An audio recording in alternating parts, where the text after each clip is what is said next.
Thank you so much for that, Glide. Thank you so much for that, Freddie. It's so thoughtful, so generous. And congratulations to Freddie for completing your certificate program at USF.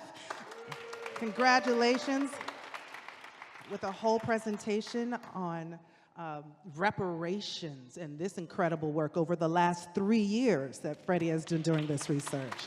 Congratulations on bringing that into completion. Oh, good morning, Glide. I'm so grateful to be here with you. And I'm going to start with the land acknowledgement. As written by myself and kinfolks, I am Ramona Laughing Brook Webb, and I am Afro Creek Muskogee. As individuals seeking social justice, we recognize the importance of committing to the everyday work of deepening our understanding of the history and actions that have led each of us to exist on this land, North America. So we begin this powerful work with a land acknowledgement. We intentionally recognize and respect Indigenous people as the traditional stewards of this land and honor the enduring relationship that exists between Indigenous people and traditional Indigenous territories. We acknowledge the Ohlone people and all Indigenous peoples whose traditional and unceded territories we are gathered upon today. We acknowledge the overlapping histories of this region, including the continuing conditions of stolen Indigenous land and power, in addition to the ongoing violence produced by the legacy of racialized slavery and oppression. We intentionally recognize and respect Indigenous people as the traditional stewards of this land. And we honor the enduring relationship that exists between Indigenous people and traditional Indigenous territories. We acknowledge the Ohlone people and all traditional people who have been on this unceded territory that we are gathered upon today. We also recognize that the institutions and industrial complexes with which we struggle within have been complicit in the erasure of history and continue to benefit from and perpetuate processes of colonization, broken treaties, racism, colorism, bi-homo transphobia, misogyny, dispossession, and displacement. Let us take a moment to extend our deepest thanks, gratitude, and appreciation to our shared ancestors, present elders, and emerging elders. Let us reflect in silence and to be mindful of conducting our work using words, actions, and intentions that demonstrate the honor and appreciation we extend to the Ohlone people and all Indigenous peoples whose lands we sit and stand upon. In honor of the traditional stewards of these lands, let us take a deep collective breath together in silence. 1, 2, 3, deep breath in.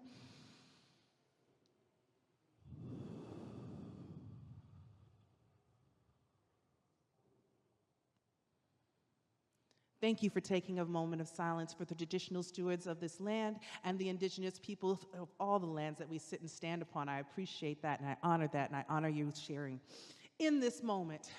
All right, now happy Father's Day! Happy Father's Day to all of our fathers, to all of our grandfathers, to all of our great-great-grandfathers and uncles and community fathers and godfathers and ancestral fathers. Thank you to all of the parents and masculine of center and generational people who have been caring for us, for all of the mothers and parents who are holding all of the space for their children. Happy, happy, happy Parents' Day. I appreciate you. I honor you. Happy Father's Day. I appreciate you. I honor you. I see you in all the communities that you are in. Happy Juneteenth. Happy Liberation. Yes, yes, yes. The month of June is full of everything good, including Pride. Happy Pride, everybody. We've got all of the goodness to celebrate, including our wonderful Geminis who are in season right now as well. I see y'all out there, Geminis, whirling and twirling. I'm grateful for you and thankful for the change you bring into the room. Yes. So let's start with a quote by our fearless and our wonderful, our magnificent and our brilliant Janice Mirikitani. Quote, "Everybody's life can be changed if you are believed, if you are seen, if you are heard. When we are invisible, we sometimes feel separate from God. We feel separate from the love of God. We feel separate from the love of ourselves. We're not able to reach for the space of unconditional love until we're able to reach into ourselves and love ourselves unconditionally, which means having to forgive ourselves for all of the moments that we've been human, which means having to love into the moments that we feel uncomfortable and that are teachable moments that we were always going to have because we were living. We oftentimes punish ourselves for not knowing what to do in the moment, and then we relive it over and over and over again in our heads, like, oh, no, I wish I would have known what to say to that person, and if I had been given 5 more minutes, I'd have had a zinger for you. But instead, I didn't say anything, or I slept away very silently, or I said something that I did not mean, or I gave absolutely no resistance whatsoever, and then we sit and we relive it again and again and again in our minds, trying to prepare for the next time we will meet this piece of moment that we have already transformed and already moved through. We have already learned, we have already created that testimony. Oftentimes we think that we have arrived at a moment that feels uncomfortable or feels out of alignment, and we think, oh, it must be because I'm horrible. It must be me. I am the most horrible human being, and therefore this happened to me. It didn't happen to her over there, and it didn't happen to you over there, but it did happen to me, so it must be my issue. My light of God is not as bright as everybody else's. I'm not as lovable as everybody else, or furthermore, I'm not as deserving. Because people oftentimes who are struggling with love are oftentimes surrounded with other people who are struggling with learning to love. And when you are with people who are learning to struggle in love, they will oftentimes remind you of your worst possible moments. When you were not living into your highest self, because you hadn't gotten there yet. You in the moment that you were at your lowest, at your darkest, at your weakest. And they are there to continue to remind you about it so you can live in it forever. And I'm here to tell you that you don't need any of that. You were just living your life being a human being. And that's a part of humanity. We live life. We have experiences. That's what it's for.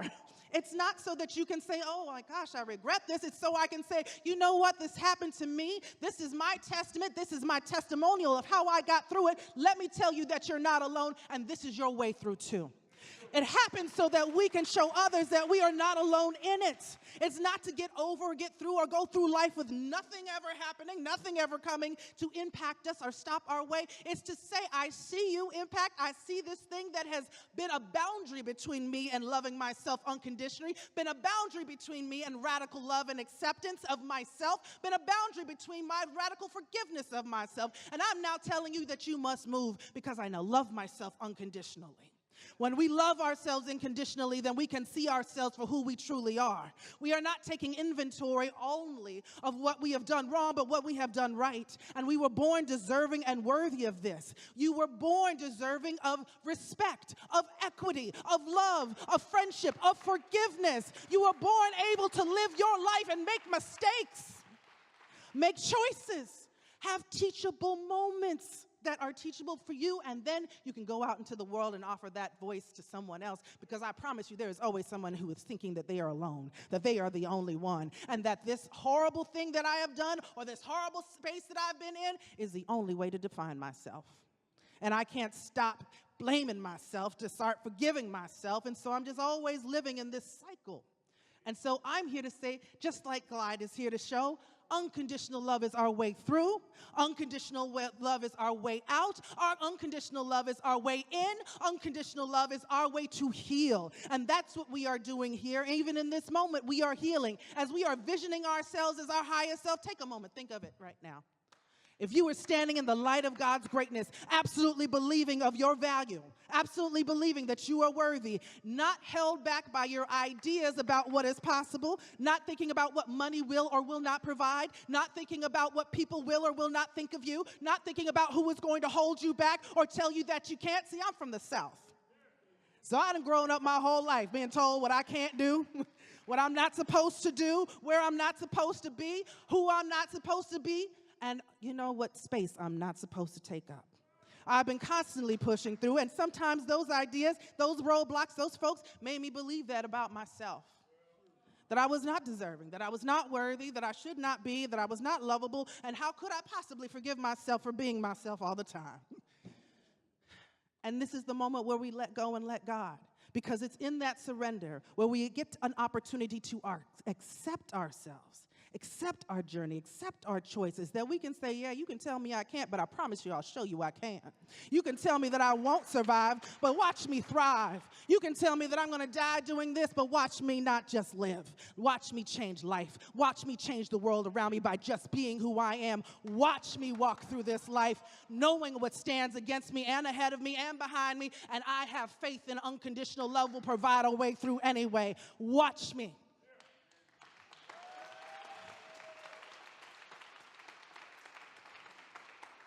We are the proof. We are the testament and the testimonial to it. It is imperative that we know how incredibly brilliant we are and that we do not struggle to love ourselves unconditionally, that we do not struggle to love the world around us unconditionally, that we do not struggle to find gratitude in every moment.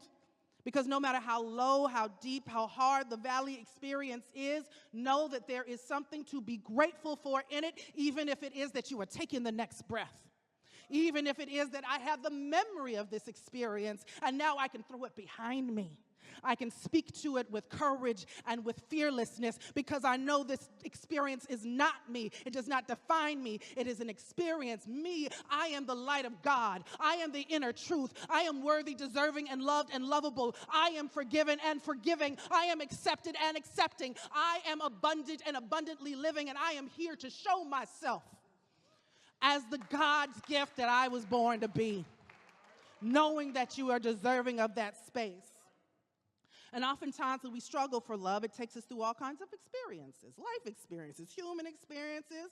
When we struggle and feel we are separate and that we are not deserving, it causes us to live in a place of disbelief.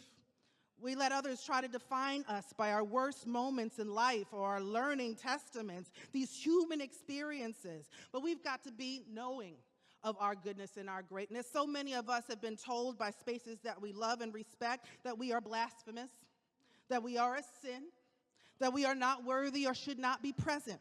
Many of us have been turned away from sacred spaces and families and loved ones who could not see the testimonial on its way, who were not clear about the divine love and light that exists as us in the world, and that our life journey is not only over, this is just a moment. And every moment that we get an opportunity to live, breathe, and thrive, we are changing the world by just existing, by just being who you are, thinking the way you think. Know that you are making change. You are what exists, and make sure that everybody else is clear about this human experience not being the sum total of our life story. That we are here to live, to be humane, and that we are here to accept, that we are here to love, and that we are here for unconditional love. We all have to struggle, and we have all had struggles that have led us to this point, to this moment, to this walk that feels like it's very alone, but as you can see by the applause, as you can see by the people here sitting with and next to you, that you are not alone, that our experiences are not just our own, that we are here with absolute purpose, deserving and worthy, and you are exactly where you are supposed to be. And you are forgiven in it, you are loved in it, and you are guided by it. When we don't believe in our own innate greatness and truth, we struggle, we weep. We find ourselves making decisions that our hearts don't even agree with. We struggle for love and believe in other people's interpretations before we believe in ourselves. When we struggle for love, we believe that we don't believe. But when we are in love, when we are in unconditional love, we are able to surrender to that, to the love of God's grace, to the love of forgiveness, to the love of acceptance, knowing that we are deserving and worthy of all good things, watching ourselves rise like a phoenix from the ashes, knowing that thriving is where we belong and where we have been as a testament to this moment, that you are exactly where you're supposed to be and you're going to end up where you're supposed to go. There's nothing that can keep us from that light. There is nothing that you have ever done or said that can keep you from deserving this goodness that exists as you. You think about all the ancestors, all the legacy, all the people that had to come together to create just you. All of the generations of your family that had to come together to make sure that you were in existence right now. You don't think that's on purpose? That it doesn't have a message in it? That your grace and your value and your worthiness is anything but God's graciousness, opening the arms to say, unconditional love, this is how you will find me. You will find me in this experience. You'll find me in this church. You will find me in this walk. You will find me in this sharing, in this testament and this testimonial. This is where we will find unconditional love, loving into ourselves, believing in ourselves, healing as ourselves and as a community.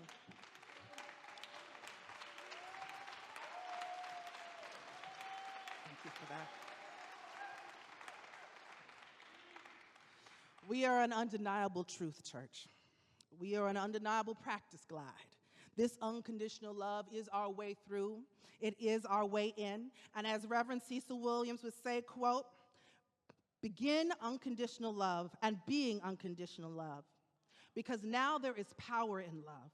Don't you know that the most people don't believe in the power of love? The power of love is what lifts you up and takes you on, no matter what the circumstances are, and it lifts others up because then they begin to see the power that is mine in love. We are people because we love, end quote, Reverend Cecil Williams.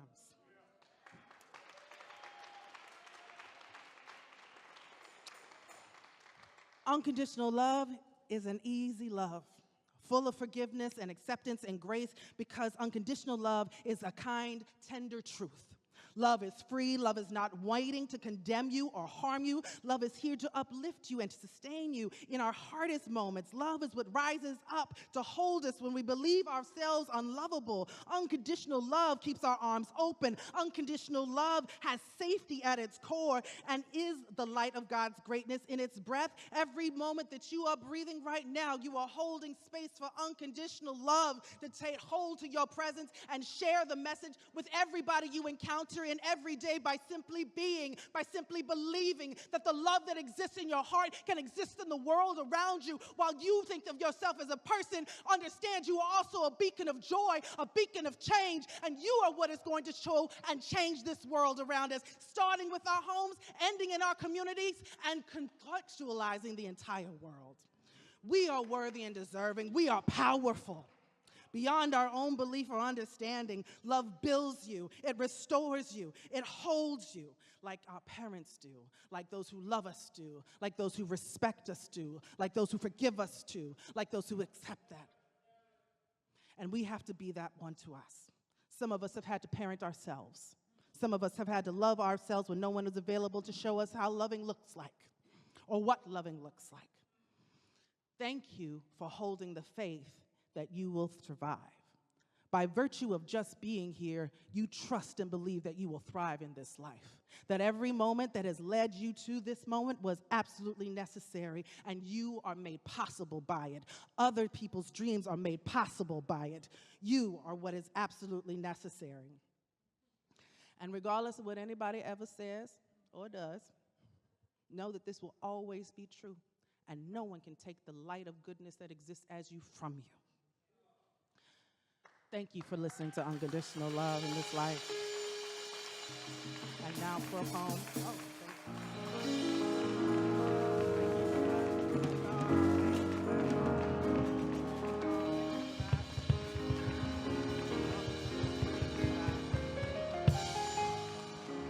thank you for that, church.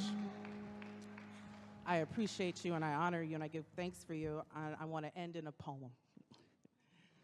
It is Father's Day, and it is also Juneteenth, and I'm the Janice Mirikitani Poet Theologian in Residence. So we're going to end with a poem. This is an ode to my father and my great-great-uncle, Lewis Howard Latimer, who invented the filament of the light bulb. This poem is taken from a series of call and response poems where I am responding to my great-great-uncle in his poetry of the early 1900s with my poetry as his great niece here in the 21st century. Living for the Stars, LHL. Dedicated to my father, Wallace H. Webb, and my great-great-uncle, Lewis Howard Latimer. Quote, when I die, my soul will be a star, way up high but close to where you are. When I die, my soul will be a star, way up high but guiding you from afar. End quote, Lewis Howard Latimer. For my father. When my father was dying, a restless light swam about his tongue.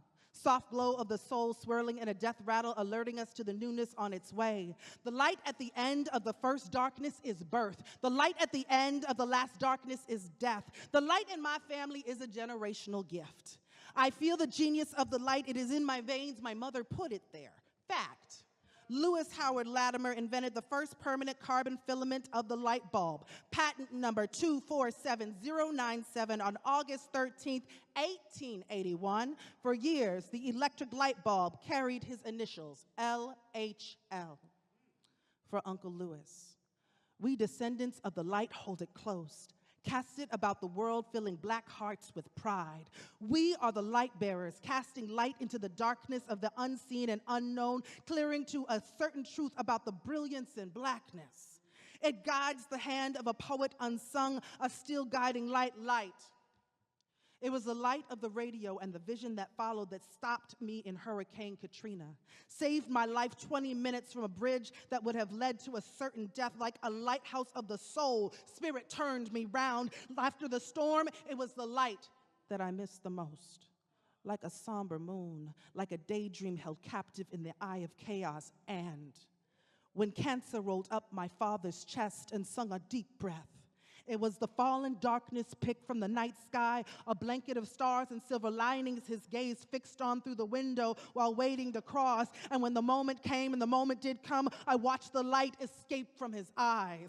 The moment of graceful ascension is like a heartbeat held in sweetness, a sudden bloom in February, a sassafras kiss, a weeping willows waving goodbye in a distance, eyes that smile without sadness, and the arrival home always follows the light, the light. Uncle Lewis, the constellation of stars that led your parents, Rebecca and George Latimer, to run freedom down, run north from Virginia to Massachusetts, run over, run through, run beyond, and run, and run, and run, and run to give birth to you, to give birth to the light that would illuminate the world. Yes, when I die, my soul will be a star, way up high but close to where you are. Yes, when I die, my soul too will be a star, way up high but guiding generations to come from afar. Thank you, Glide. Happy Father's Day. Happy Juneteenth. Happy Pride. I love you.